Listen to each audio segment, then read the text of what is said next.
What's up YouTube? For tonight's video, we have a Mew sweep. Okay, so this actually featured in yesterday's video. Asked a lot of you people if you'd like to see it in its own separate video. I actually thought it deserved it because it was such a lucky moment and very, very amusing too. Leave those Pokemon sweep suggestions in the comment section below, people. The highest comment will be the winner. Leave those original strategies below. I am looking in there. You could be picked for a Mystery Monday too. Okay, so obviously I was using the full Mew team. If you haven't checked this one out yesterday, it was a very, very entertaining video. You definitely should. This will make a hell of a lot more sense. Anyways, I've got some bloopers at the end of this video, and I'm going to walk you through this amazing strategy. I have some pretty funny stuff that I did afterwards too, and before the battle that I couldn't quite include in the Mew video because the video was just going to be absolutely like an hour long.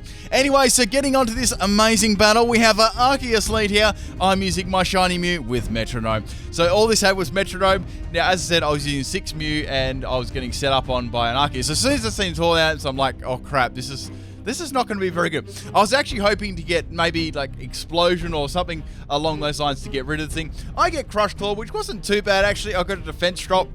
So I thought I might be able to get a physical move next turn and try and take this Arceus out. The Mew in question hadn't actually come out yet. It hadn't actually even thought of getting this strategy together. Anyway, so going for another Metronome, and I get Lance Wrath, so that's going to do so much damage to Arceus. And Arceus is going to have 2 Sword Dances up now. So things are really, really bad. And it had Shadow Claws. I'm like, oh crap, this is... Yeah. Here I was like, okay, well this is GG. There's nothing I can possibly do. The only hope was me outspeeding the Arceus, which probably wasn't going to happen because I knew that I only had 1 max speed and it wasn't going to be enough to take it out. And some of these Mews I didn't even like they weren't even like max IVs in some of their sets. Most of them are from the 20th anniversary giveaway. I did a while ago. Had like a lot of the codes. They gave them out at EB Games in Australia. Anyway, so bringing in my next Mew here, getting swept by Arceus is the most funnest thing in the world, people. So it's just going to keep going for Shadow Claw here. Now, as I was getting swept, I was thinking about this, right?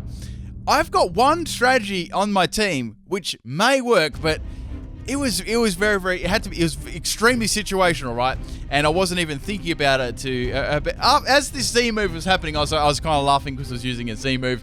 Not that it really, it's the biggest overkill in the world.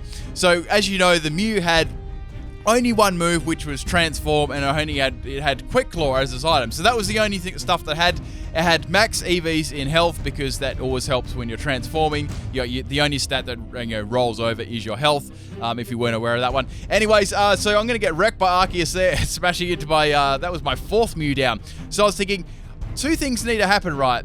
This Arceus needs to use a certain move, and I need to go I need to go first with the Quick Claw activation.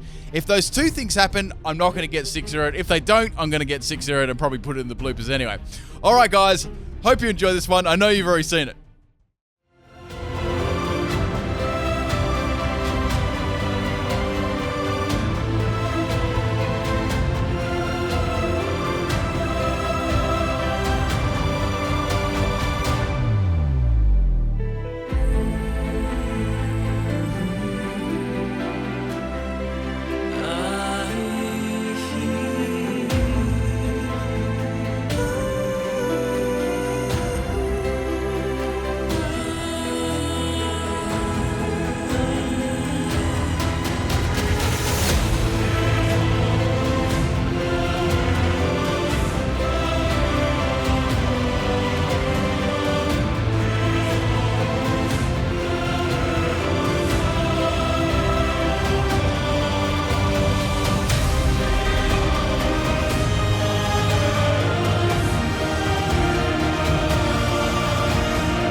Alright people, so as you've seen, that was a Transform and the Quick Claw activating just at the right moment there.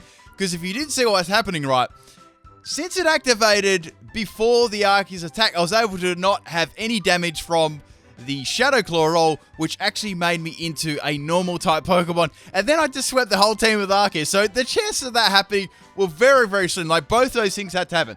Anyway, so A lot with this strategy, right? I was completely relying on the opponent to transform into an opponent. I had some very, very funny moments. I got swept by Delmires about 69 times. Now, I did have quite a funny battle on Battle Spot. That is coming up in a little bit. Make sure you stick around for that. So anyway, I actually was able to transform into a Bruxish in this situation here. I actually got a crit on the Delmires there, which was actually trying to trap me in with the Whirlpool. Now, obviously, this strategy doesn't take any explaining at all. It's just transform and the Quick Claw. So there wasn't much to explain for that. I just wanted to explain like what happened there if you guys didn't see the lucky bit in that video. And obviously I had max health on this thing. When you're using transforming Pokemon like Ditto, make sure you always have max special. Make sure you always have max in health, as that's the only stat that passes. Since Mew had max health, it got a lot of health too. Okay, so Jolto in here actually used Z work up, and then it actually took me out. It was like a crazy physical set. Bruxish was sweeping through a couple of the team there, which was pretty fun. That was a special set. Anyways, on this next one here, this was quite amusing. Now, I had my shiny Mew here. I kind of led with it a lot of the time. This was the Metronome set, as you've seen before. It used Perisong here, right? So I was like, that's not too bad. I might be able to get a free swap in. The Meloetta was using Charge Beam, charging up its special attack by one stage. I was really hoping here I could get rid of this thing with my Mew, like Explosion. Lol, Seismitoss looks so funny. Anyways, the Meloetta's going to get 2 charges. I was like, well, this is quite good. I might be able to bring in my Mew here, right? And like copy its stats. So anyway, I just went for my Mew, another Metronome. I thought, bugger, I've still got another turn to swap in. The Hyper Voice is going to be way too much to Mew with the best IVs in nature in the world to go down. Anyway, so I brought in my Mew here. I was able to transform it into the Meloetta, and that Shadow Ball was absorbed again. So that was basically exactly the same thing that happened in the sweep, and the Meloetta went down. So that was hilarious. Now we have Nidoking. Now this Meloetta had Psyshock, so I just went for that. The Sucker Punch did fair damage to me. That's going to take out the Nidoking there, which was quite good. It had also had Hyper Voice and had Charge Beam, so it's pretty good. Unfortunately, the Flygon here is going to come in and use the Z move against me because its base speed is like a lot better. And yeah, that was basically it for the Meloetta sweep there, but it's quite funny because the exact same thing happened in the battle before. All right, enjoy the bonus battle.